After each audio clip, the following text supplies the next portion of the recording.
You can't touch this. You can't touch this. You can't touch this. You can't touch this.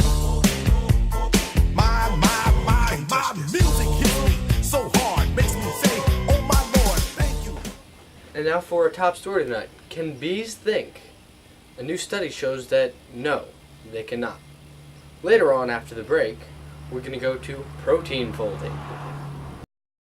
Hello, I'm a Mac. Mac is issued a salutation, cancel or allow. Allow, and I'm a PC. You're returning Mac salutation, cancel or allow? Allow. Okay, what gives? Mac is asking a question, cancel or allow? Allow. He's part of Vista, my new operating system. PCs have a lot of security problems, so he asked me to authorize pretty much anything I do. You're pointing out Vista's flaws, cancel or allow? Allow. I could turn him off, but then he wouldn't give me any warnings at all, and that would defeat the purpose, so. You are coming to a sad realization, cancel or allow? Allow. What is your body made of? What is any living organism made of? What are the building blocks of life as we know it today? Well, all of that doesn't matter. But what does is that one of the ingredients of all living organisms is the protein. One may ask, how does a protein help me? Well, for short, proteins are the basis of how biology gets things done. As enzymes, they are the driving force behind all biochemical reactions which make the biology work. As structural elements, they are the main ingredient of our bones, muscles, hair, skin, and bloodstream. As antibodies, they recognize the invading elements and allow the immune system to get rid of them. Now, what are proteins made out of, you ask? Well, for short, proteins are made out of long strings of amino acids, arranged in certain ways. However, only knowing this sequence tells us little about what the protein does and how it does it. In order to carry out the function, it must fold into specific shapes. Now, if you take a step back and think about it for a moment, you realize that proteins are truly cool because they assemble themselves before going to work. That's like having your Lego Spartan doll building itself before kicking some serious, you know. Anyway, the proteins are long strands of amino acids that fold into specific shapes before they can do what they need to do. How long does it take for a protein to fold? This is the most amazing part of the whole process. Most proteins fold as fast as 1/10 trillionth of a second. That is so amazingly fast, you can't even believe. This is where Stanford University comes in. You see, sometimes when proteins fold, they fold the wrong way. So, these default proteins can clump together. And these clumps of proteins are very dangerous and can cause cancer. And if these clumps are in the brain, they're believed to cause Alzheimer's disease and some symptoms of mad cow.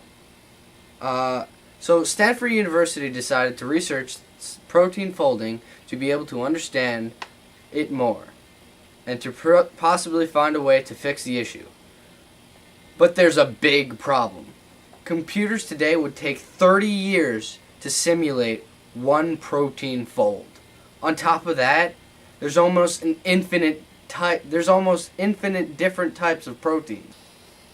Because of this, the dogs over at Stanford developed a technique called distributed dynamics. What distributed dynamics does is it splits up the workload between thousands of computers. It does this by using donated computer processing power to work on small parts at a time through a free program called Folding at Home. Folding at Home is a public software available for any computer that will allow you to donate some of your computer's non-active time to help get more information on the mystery of protein folding. Now, as you probably know, the PlayStation 3 has amazing power and was built for extreme processing with its 8-core cell processor. Stanford University has realized the potential workflow that could be harnessed with these systems, so they developed a version of Folding at Home for the PS3. It is now available for usage and download after it was released on the 20th of last month. I personally have downloaded this program and use it on my PlayStation 3 at all times. I believe that it's a great work to society, and maybe I can help in some way. Today, more than 2 million people are donating their computer processors to the fund and are making a difference. Now, to give you some clarity on how powerful the PlayStation is compared to normal desktop computers that you have at home or whatever, there are 1,632 computer processors, meaning computers, working at home. Now, there are less than 4,800 PS3s working. The PCs, the 1,632 of them, they produce 157 teraflops. And a teraflop is a unit of measure that is used for calculating power of processors. Well, the PlayStation 3s are producing over 365 teraflops. That's 1,632 computers versus 4,800, and the PlayStations are dominating them. They're doing more than half the work. They're just amazing. So, anyway, I'm going to give you a quick tour of this right now. So, this is the main screen. After donator named Beal, I'm on a team. I've completed 9 work units. And the work units are basically sections of the proteins. Now, let's see, this is just a basic view. That right there is a protein. This is actually what I'm working on right now. This is what is being processed. Now, I'll just give you some close-up views of it. Basically, the little blue ones are hydrogen molecule, or hydrogen atoms, and the red ones are something different. The yellow one, it's all the way over here. That's something different. The red ones, everything's different, but basically that's all part of the big picture of the protein. So, this is the protein that my PlayStation was working on right now. And this is it in action. It actually just moves a lot. It just kind of shakes. It's pretty cool. I don't know.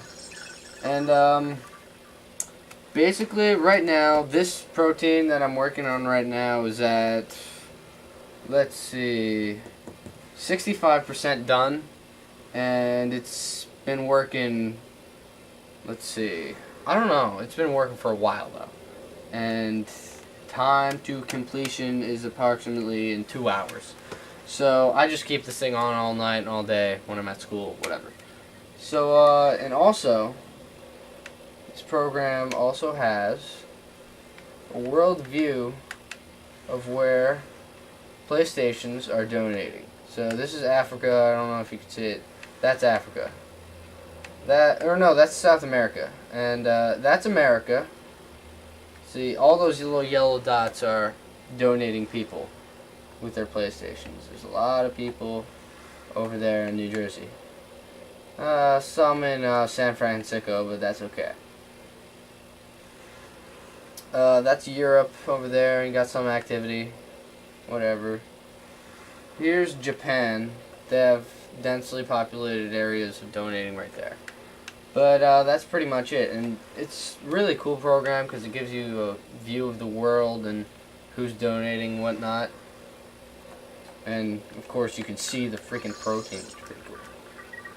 So either way, I hope you enjoyed this presentation, and back to you guys. And I swear it's the last time, and I swear it's my last try, and we'll walk in circles around this whole block, walk on the cracks of the same old sidewalks. Then we'll talk about leaving town. Yeah, we'll talk about leaving. I swear it's the last time, and I swear it's my last try.